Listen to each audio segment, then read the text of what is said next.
Good morning, everyone, and welcome to the Rangers Review morning briefing for Monday, the 23rd of August. I'm Derek Clark. I'm joined this morning by Jonny McFarlane and Joshua Barrie to look over yesterday's 4-2 win over Ross County up in Dingwall. Joshua was at the game for us.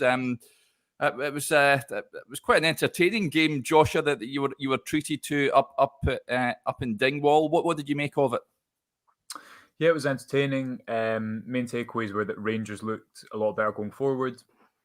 Responded well when there was, just an air of worry after Ross County pulled a goal back 2 times, but ultimately made it a little bit more of a contest than on the basis of play. If most people that would have watched that game would have thought so. I think going forward they could have scored more. There was still a little bit of rustiness. Tavernier went through 1-on-1 and missed the chance that he was finishing last season.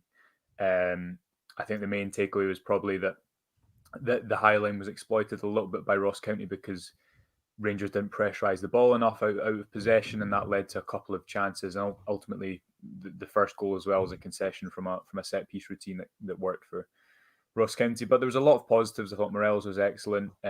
Goldson's header from a corner routine was excellent.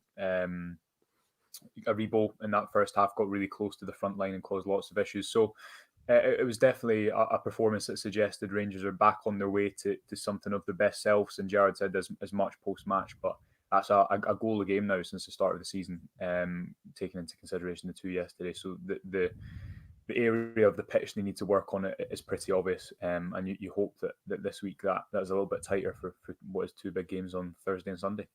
Yeah, Hugh's getting in touch. He says that the Aribo show. Good morning to Alan as well. Jonny, Rangers seem to be on easy street. Watching it from afar. Really was watching it from afar on that camera angle, wasn't it? They need to get that sorted out. By the way, it's like watching a public. It's like watching a game down at the public park. In all seriousness, it's so grim, Derek. You just get no sense of where anybody is on the pitch or how close players are together, or even when shots are taken, it's so difficult to tell the angles and stuff from the way that camera's positioned. It's horrific. I always think games against Ross County or games from Ross County, they're just almost unwatchable. If you're interested in the nuts and bolts of football, just forget it, because all you're getting in terms of the TV pictures is the incidents. And thank God Joshua was at the game and is able to give us some insight, because you're not going to get really any insight from me from that game because it's so difficult to give you any. Yeah. It's a bugbear of mine as well. You'd think they maybe put a high gantry up there or something. I don't know if it's possible, but it's been like that for years, hasn't it? It's atrocious. But yeah, there will be structural issues for it, but it's so unsatisfying for a viewer. Yeah, it really is. Yeah, absolutely is. I was going to touch on Joshua's point there. Rangers sort of made it a bit difficult for themselves at times, Jonny, when they looked to be on easy street and allowed the Staggies back into it. Second half was pretty much a mirror image of the first half in a way, before Scott Arfield sort of calmed the nerves for the final few minutes. But the goals a bit Rangers undoing, do you think unforced? Do you think that the goals that the Ross County scored? Well, yeah, they weren't great, were they? Let's be honest. Joshua was on the phone to me at 9 a.m. this morning to let me know about some of the interesting data that's coming out of the game, and it looks like from some of the early indications that Ross County might have actually outperformed Rangers on XG, because the chances that they gave up were sufficient that they ended up having a larger score, despite Rangers' pretty much domination of the game. Now, does that show you the limitations of XG? Yes, probably to an extent it does. But at the same time, it's interesting and does point to really, really good opportunities being given up in areas of the pitch where Rangers probably wouldn't have wanted to give them up. And I think there's just a general, lack of sharpness around the defensive play in terms of getting to your man and closing them down before he puts the ball into the box, and just snuffing out chances at source was lacking a little bit. I think Josh is going to go do a piece today where he talks about that in a bit more detail, but Certainly, I think Gerrard, while he will have been happy with the offensive nature of the performance and probably the midfield as well in terms of how Rangers dominated the ball and structurally, I think there's still a bit of work to go in that defence, and especially when you look at the way Celtic are playing, which is they're very, very good going forward, but not great at the back. And Rangers at the moment are not great at the back, so it tells you that they're going to have to really sharpen up ahead of that game on Sunday. Yeah, big hello to James from down under. He says it worries me that we're letting goals in. Hope we're watertight in the Europa League and the Celtic game. We need to win both games and don't let them score. We were touching a bit off air, Joshua, before we came on here. You mentioned the Blair Spittle opportunity where, as Johnny was touching on there, they're not. Ryan Kent wasn't carrying out the high press as well as the management team would have liked it. And I guess that's what Johnny says, cutting it off its source, and that's how these chances are being created. Not everyone's is in sync at the moment. Yeah, I just think when you play a high line, you can see Gerrard in that chance. I retweeted it last night. He's beckoning Kent over to try and close down that ball, because when you play a high line, I think obviously you're then leaving space for a clear direction for a place for the ball to be put into. But in that situation, I think it was Clark has 3-4 seconds to play what was a very good ball around the defence in that inside channel, but he had too much time to do it. So I think if you're going to play a high line and you don't pressure the ball well, and it's not as if the front three have to chase the ball mindlessly. It's that the way that they position themselves and shuttle over and block the space is very efficient. But we've seen it against Malmo in the first leg for the first goal. When one part of that isn't quick enough, it can pull apart the whole team. Because then you see in that chance as well, Balogun sees the ball's about to come and Goldson's playing offside 3 yards in front of him, and Balogun isn't. So then the disconnect starts to happen. So I just think if one part of it doesn't work, then it all doesn't. I think the thing is, Gerrard wants his teams to be, he always uses the words ruthless, but he also, without the ball, he wants them to be horrible to play against. And I think the worry for Rangers yesterday was that it was too easy for Ross County to create those chances. Going forward, yes, much better. I think the way they responded to a couple of goals when it could have been a little bit eerie, given the couple of weeks they had, mentally strong, really impressive. But it's the basics that then could underpin that. So I think it's just getting back to that aggression out of possession, to be horrible to play against, and make sure that when Clark gets that ball, if Kent's across quickly to pressurise him, he doesn't have the ability to probably play such a deft curled ball down the line. I think that's probably a little bit of sharpness. I don't think it's a case of players not being interested or rhetoric like that, but equally it needs to change, because 2 goals away from home against the Ross County side, who I don't think had scored. They hadn't scored in the previous 2 games and had really created. I did a piece on it before the game. They'd created something like 0.1 XG from open play that wasn't from crosses in 2 games against St Johnstone and Hibs. So basically, they're not very good at creating chances in those opening 2 games. For Rangers to concede, almost double their XG if the Wyscout numbers are right in one game shows that there's still an aggression to be refound when they don't have the ball this season. Yeah, saying that though, Johnny, I mean, after a somewhat sluggish start, that's 3 wins on the bounce now. So slow signs of improvement, maybe shoots of recovery. Yeah, well, Steven Gerrard certainly seemed to think so in his comments after the game, and he seemed a lot happier than he has been in recent weeks. Listen, the next 2 games are going to tell us everything that we need to know about Rangers, to be honest. We've seen a bit of an up and down start in terms of, we've had now 3 wins on the trot, but those 3 losses to Dundee United in the 2 games against Malmo were obviously a real setback for the season. But the fact is, Alashkert is just a must win from a financial point of view. I mean, they just need to get through that tie. Yeah. That's probably now the most important game of the season, because they'll have budgeted for the Europa League riches, and there are riches to be had there. Yes, it's not the same as the Champions League, but wow, it makes a big difference to your finances. Yeah. And then, of course, Celtic going up against a team that are completely rejuvenated under a new manager. But listen, there's great opportunities for Rangers, because Ange Ball, for all that people are praising it, listen, it's you have to admit, it's terrific to watch the way Celtic are playing. It's full of opportunities in terms of how gung-ho it is. in terms of the way their midfield is set up. I mean, you look at like Tom Rogic, Callum McGregor, and David Turnbull. I mean, none of those guys have any defensive nous really whatsoever, natural defensive nous.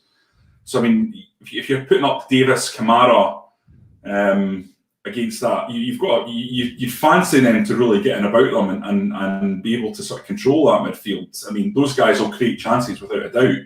They're top quality in that regard, but it's the other side of the game they don't really have.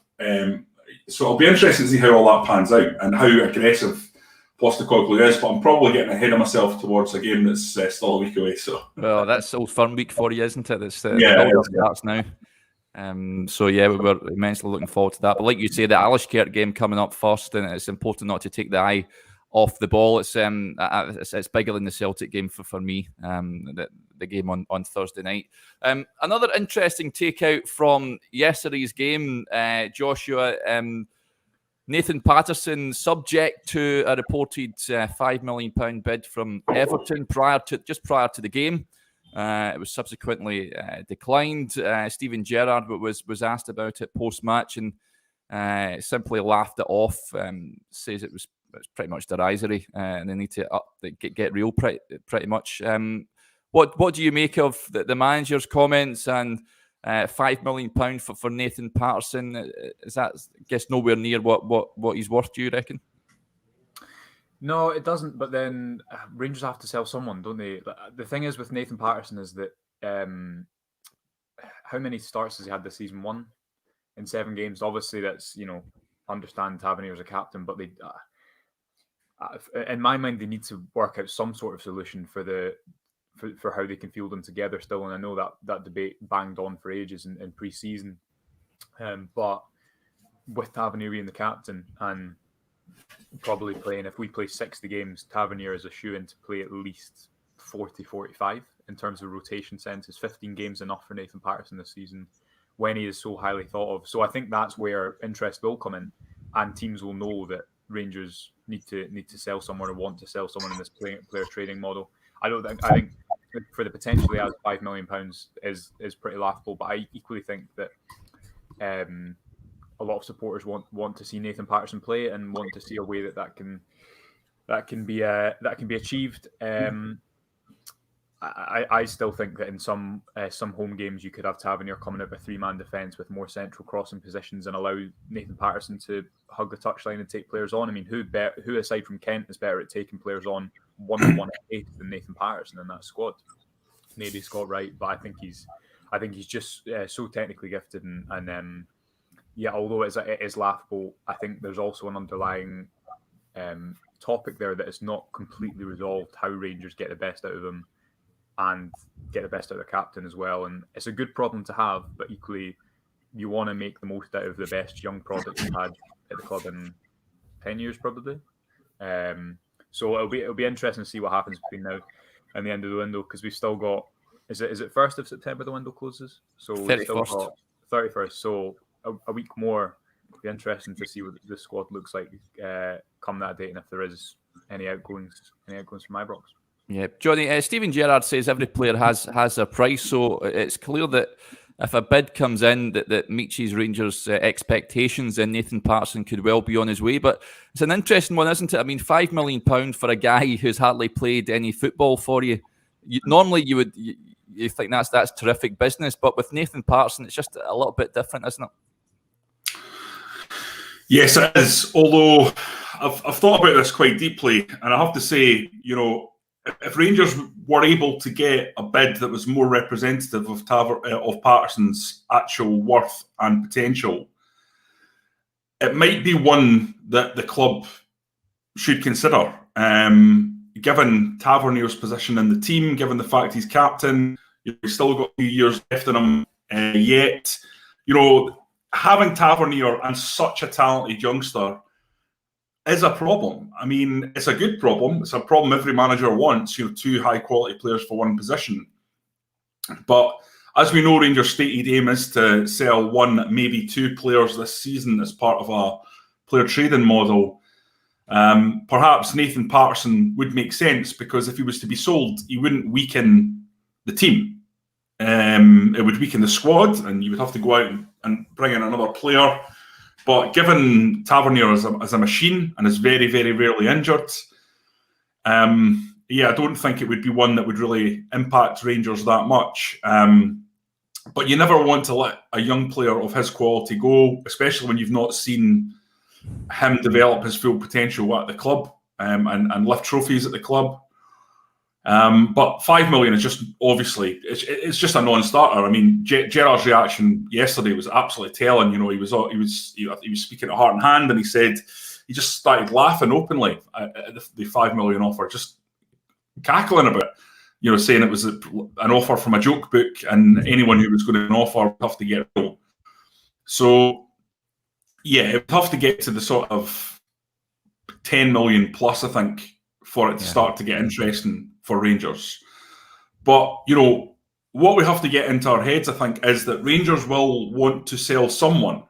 So it's, who do you sell? You know, now, it's all very well saying, well, you know, someone will come in for Alfredo Morelos, somebody will come in for Ryan Kent, somebody will come in for Glenn Kamara, but you just don't know. I mean, somebody might not. This market is in torpor at the moment.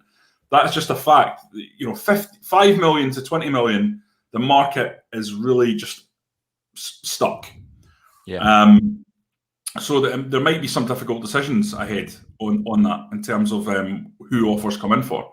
And Rangers will just have to box clever and go with the flow on that. But one thing they won't be doing is selling Nathan Patterson for 5 million. Yeah. I've got a funny feeling Everton might come in with a higher bid. They have the cash, and I can see Patterson just fitting in right now. I mean, I watched Everton on Saturday, and for me, he's better than Seamus Coleman on that right-hand side. So it'll be interesting. But like you said, I think there's going to be a bit of activity before the 31st of August. Before we go, Gary Clark's got in touch here, Joshua. Borna not in the squad yesterday. Was there any talk when you were at the game yesterday of why that is? Is it an illness or an injury issue, do you think, or he just dropped out of poor form? No, and I don't think Jared was asked about it. So, I mean, who knows? But Bassi, I didn't think Bassi had his best game yesterday, but he's come off a really good week, and obviously this is maybe his first real run of games at Ibrox. So maybe Borna's being kept fit for the weekend. Who knows? It's hard to read into it when you have no kind of information on it. He certainly hasn't started the season as well as he would have hoped, but I don't predict that he would be a player that would be sold. I think for Bassi, for all his qualities and the way he's impressed the fan base, I think it's very different doing that over 2 games to doing it over 50 games as Barisic did last season. And I think if he wasn't to be there, you'd feel his absence, given he was one of the most creative players in the squad as well last season. So hopefully just the limitations of, remember, it's a 7-man bench as opposed to whatever it was a 40-man bench it was last season. So maybe it was just to do with the options that Jared wanted to have off the bench in the Highlands. Yeah, a big hello to Bob White watching us from offshore in Abu Dhabi. Good to have you along with us, Bob. That'll do us there. Thanks very much again, guys. Thanks to everyone getting in touch with the programme this morning. And remember to subscribe to the Rangers Review now for only £2.99 a month and support top quality journalism covering the team you love. We've got great content on the website today, and also keep in touch with our social media accounts on Facebook and Twitter. We'll be back tomorrow morning with another morning briefing, but until then, enjoy the rest of your Monday.